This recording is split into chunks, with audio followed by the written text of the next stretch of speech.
গতকাল বলেছিলাম যে যাদের মূলাঙ্ক 2 অর্থাৎ যারা যে কোনো মাসের 2 তারিখ বা 11 তারিখ বা 20 তারিখ বা 29 তারিখে জন্মেছে তাদের কেরিয়ার কেমন হবে।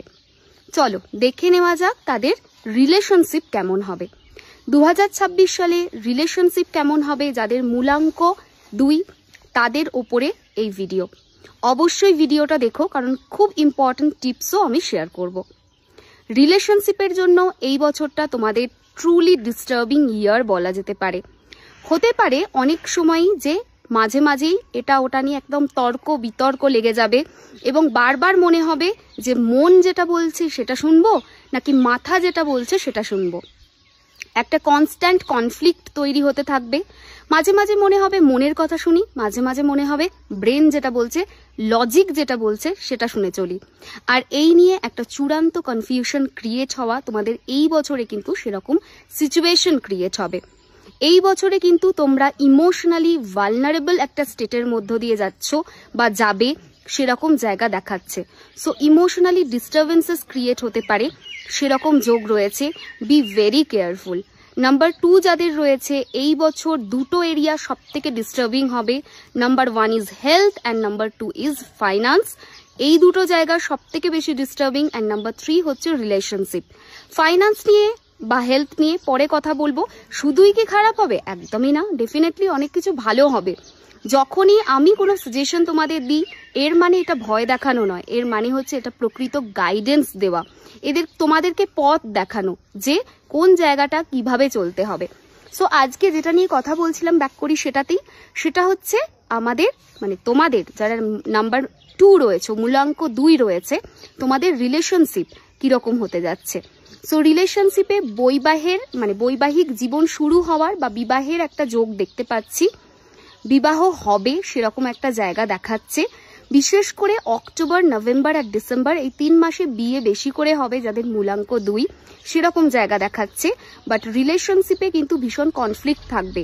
যদি মনে হয় যে একে ভালোবাসি, বিয়ে করব কি করব না, কনফিউশন ক্রিয়েট হয়, এবছর বিয়ের দিকে যেও না, ওয়েট করো, টাইম নাও, তারপরে ডিসিশন নিও।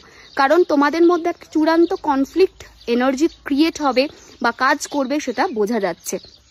অনেক সময় সম্পর্কের মধ্যে তোমাদের মনে হবে যে আমি যতটা দিচ্ছি ততটা এফোর্ট সামনের দিক থেকে পাচ্ছি না। 2026 কিন্তু সেই জায়গাটাকে বাড়াবে বই কমাবে না। 2026 কিন্তু রিলেশনশিপে তোমাদের ট্রুলি পেশেন্স চেক করবে। সুতরাং খুব ঠান্ডা মাথায় ডিসিশন নেবে, কোনো রাশ ডিসিশন নিও না, কারণ তাতে করে সমস্যা বাড়বে বই কমবে না।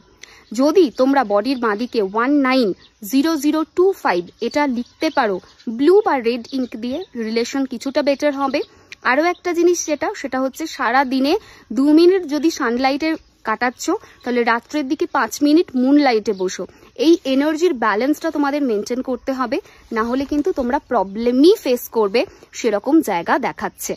আরও একটা জিনিস, অনেক দিন ধরে যারা ওয়েট করছো যে আমার রিলেশনশিপ স্টেটাস, আমি সিঙ্গেল আছি, আমি চাইছি কাউকে ডেট করতে বা রিলেশনশিপে এগোতে, তাহলে তোমাদের সবার জন্য বলবো যে রিলেশনশিপ নতুন করে আসার চান্সেস রয়েছে। পার্টিকুলারলি ফেব্রুয়ারি, মার্চ, এপ্রিল এই 3টে মাসে নতুন কোনো সম্পর্ক নক করতে পারে, সেরকম জায়গা দেখাচ্ছে। পজিটিভ মাইন্ডসেট ডেফিনেটলি রাখতে হবে, নিজের টেম্পারমেন্টের উপরে কাজ করতে হবে এবং ঠান্ডা মাথায় ডিসিশন নিতে হবে।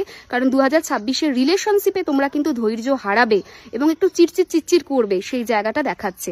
জেনারেলি তোমরা একটু শান্তশিষ্ট বা জেনারেলি তোমরা একটুখানি রিলেশনশিপে বেশিই দাও, কিন্তু 2026-এ ব্যাপারটা একটু অন্যরকম হবে এবং একটু চিড়চিড়াহাট তোমাদের মধ্যে কাজ করবে, সেরকম জায়গা দেখাচ্ছে। সো লিটল বিট কেয়ারফুল থেকো। রিমেডি যেগুলো দিয়েছি এগুলো অবশ্যই কন্টিনিউ করো, পজিটিভ মাইন্ডসেট রেখো, নিশ্চয়ই ভালো হবে। কমেন্টে ডিভাইন ব্লেসিংস লিখতে কেউ ভুলো না। আর কমেন্টে ডিভাইন ব্লেসিংস শুধু লিখলেই হবে না, ভিডিওটাকে শেয়ার করতে হবে, পজিটিভ এনার্জি সবার মধ্যে ছড়িয়ে দিতে হবে, প্রেডিকশনটা সবার মধ্যে ছড়িয়ে দিতে হবে। খুব ভালো থেকো, সুস্থ থেকো, টাটা।